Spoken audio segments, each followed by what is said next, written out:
Thank you for your responses, lady. Thank you, Nancy. Thank you, Vanessa. All right, we're moving right along. How about we get Felicia Johnson back up and Sharon Godby? Felicia, you are up first. How did you overcome your biggest challenge? And if you don't mind sharing, what was it? My biggest challenge.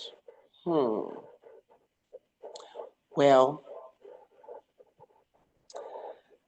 I'll use this as an example, as a challenge that I had, and it brought to mind. It came to mind when Trina was speaking. Um, First of all, I served on the board as District 1 Vice President under Vanessa Willis, and we had a phenomenal team of women who were so cohesive and so much fun and so excited. And we just jumped right in. Oh my gosh, all she had to do was mention something, and we were already about it, trying to get it done. And it was so exciting and so much fun. Well, as you know, when you run for an office, the next time you go up, you're running with someone you hold so dear. A sister you served with, shared with, you cried with, you've laughed until you peed your pants, whatever. So you've spent a lot of time with these women. You have a very close relationship. So when I ran for national president, I ran against one of my best friends, District 2 Vice President, sister of the Lori Birch, Miss Julie Birch. Oh my gosh. And we loved each other. Uh, we said we co-presidented under Sonia. But that, that getting over that time of adversity, because even though you love the person, you're running, people sometimes will try to pull you against each other. And you have to fight against that. Don't allow other people to dictate how you feel about a certain situation or a certain person or whatever. And allow what's in you to be exemplified. So that was my hardest thing. And I think bye. Thank you. Thank you for sharing and thank you for being honest with us. All right, Sharon, do you need me to repeat the question? No. Okay. Thank you, though. Hi, Felicia. So I probably most of you know what I'm going to say. My biggest challenge was serving as national president, and that was serving through COVID. And wow, I can honestly tell you that I knew we would make it because I had an awesome board that worked with me. Trina Causey, Ann O'Neill, Cheryl Blair on here. I mean, we worked so good together, and the support of the entire board, especially Nancy. I'm sorry, Nancy was my first national president, but especially Ann O'Neill and Trina, because as the top three officers, we talked every week or every other week, sometimes every day. We had some real challenges with COVID. As you all know, we had to communicate through Zoom because we could not meet in person, and not just us, but the entire country. So without the support of my local ABWA chapter, we all had to learn how to use Zoom. Some of us are still learning how to use it, but they were very supportive of me. My family, I had a lot of faith. I have faith. It helped carry us through. I became very close with our executive director, Renee Street. Working with her, we had to figure things out. We had to make decisions that I don't think anyone's ever had to make before. How do we make this work? Where's that in the bylaws? I mean, we have to add something now about national catastrophes. I mean, who knew? It's something I still look back on and can't believe that we got through it. But with the guidance and the partnership and the love of not only the national board I started with and Renee Street, but all of the members across the nation. I mean, all the chapters. I mean, we lost some, but we didn't give up. We kept striving, and that's what we do in ABWA. So my time's up. Ta-da! All right. Next up, I want to bring Rachel to the podium and Casey. Rachel, how do you create a balance of home, work, and finances for success as a leader? Wow, that's a great question, Janice. To sum it up in these 2 minutes, how do I create balance? I create balance by first setting priorities. One, I know that to be a part of this volunteer association, first, my family had to agree for me to be able to be on this leadership journey. So having the support of my family, and of course, my family, my immediate family is my husband. And knowing that he supports what I do in ABWA, at the same time, I can't take it for granted. Two, making sure that I understand if it's my business or a job. So I'm talking in general, but my business is the reason that I'm here. As a professional woman, I'm here to enhance myself personally and professionally for my career, because we are a professional women's organization to enhance our careers. And I know that I have to make sure that after this leadership journey, that I do have a career to come back to. So it is priority. And finances, we love ABWA. And because we love what we do, when you volunteer, something comes from your heart. And because it does come from your heart, you sink your time, your resources, and your finances into it to make sure that not only you, but your chapter and everything that you're doing in ABWA is done with excellence. And to be able to enhance not just yourself, but others. And in doing that, you have to set a budget aside. So I set a budget aside and I maximize that budget. And being in business allows me to also to do it in business and in life. And that's what I do in ABWA when it comes to being able to balance those three things. Thank you, Rachel. Thank you.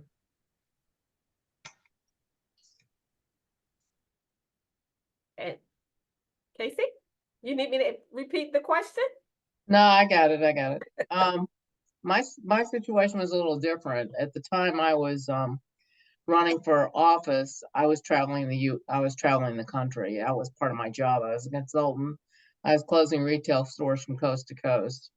And a lot of times I was in a very high pressure job. And sometimes I had to say to the boards I was on, listen, in fact, we had a board retreat in Nashville, Tennessee when I was a vice president. I would tell you that I said to the president, I can come, but I got to tell you, I'm running a deal right now where I'm responsible for $25 million worth of merchandise coming in this weekend. And I'm going to need time that I have to just go off by myself and be by myself.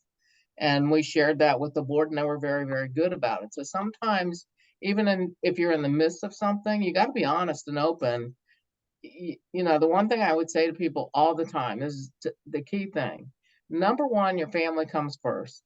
Number two, it may be church, it may be, something else that you believe in or that's very important to you, and your health. Those are the things that come way before ABWA. And you've got to take the time to take care of those. And, if you can't do something because you have to be with your family, you just need to explain that, because if we're truly the leaders we say we are, we're going to understand that's a priority.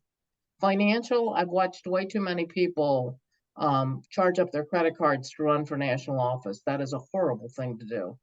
I mean, it takes a village to raise an officer. I mean, you need to get support from your district, from your chapter.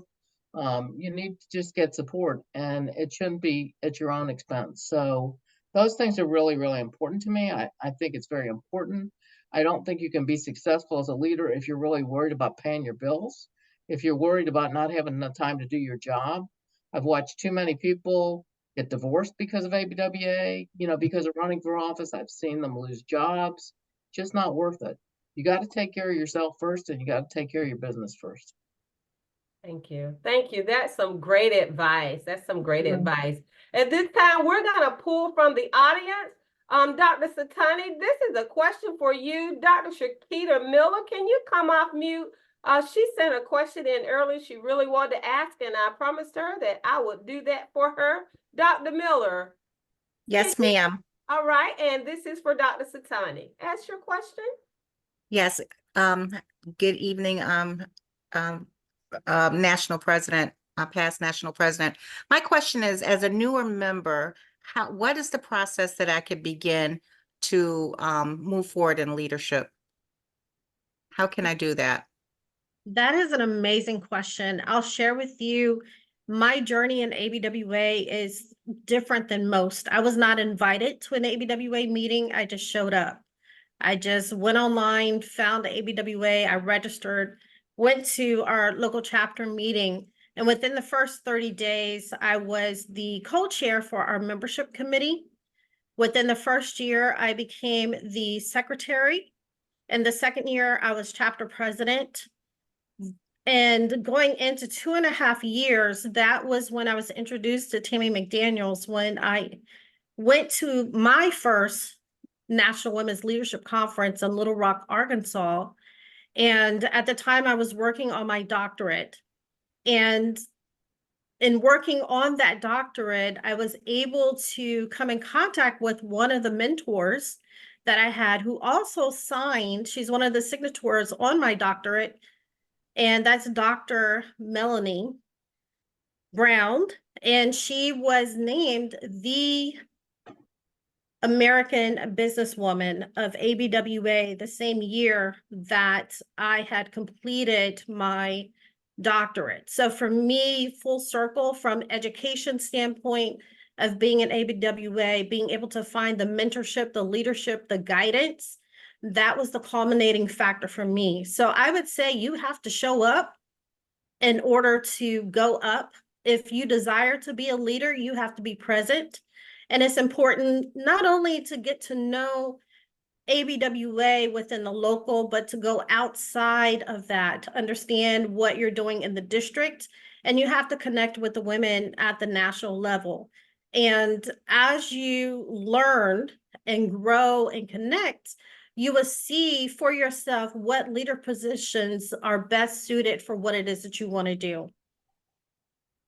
Thank you so much. I appreciate that. Thank you. You're welcome. Thank you, ladies. Thank you, Dr. Miller, for doing that. I am just put in the chat. We are down to our last 4 minutes. To get connected with one of these past national presidents, you can email the South Carolina Area Council at gmail.com, and we are here to help you. Thank you, ladies. As we close up tonight, I want to share some closing remarks. I want to share, I did talk to another past national president who's out traveling, Miss Kathy Butler. And she wanted to share with you that she is looking at you. So she left these words. It's your time to shine bright from the front. Your past national presidents will be supporting you from the back. You are our future, and the future is now. This is your call to serve. On behalf of the South Carolina Area Council, this experience has been presented to you so that you might connect with this community of leaders, grow in knowledge, and allow their confidence to spill over into you. Because we know confidence is contagious. And the American Business Women's Association, here is where each ordinary woman can realize she is an extraordinary leader. I see you and encourage you to see yourself. Acknowledge the skills you bring to the table. Tap into all the resources that are around you and continue discovering your story. Level up to leadership in ABWA. And what's next? Who knows? It may be that you're on your chapter board. You may be on your council, your district, or the national board. It's your growth experience. I'm Janice Hall Fowler, your National Secretary Treasurer. I want to thank you for helping make memories tonight, finding unity in community, and continuing to write your story. So what's next? Who knows? It'll be great. The page is yet to be written. This concludes the formal part of our virtual experience with extraordinary leaders, a chat with the national presidents. We will hang out for a little while, but I wanted to honor the 9 p.m. closing time. Thank you, national presidents. And if you come off mute and say hello and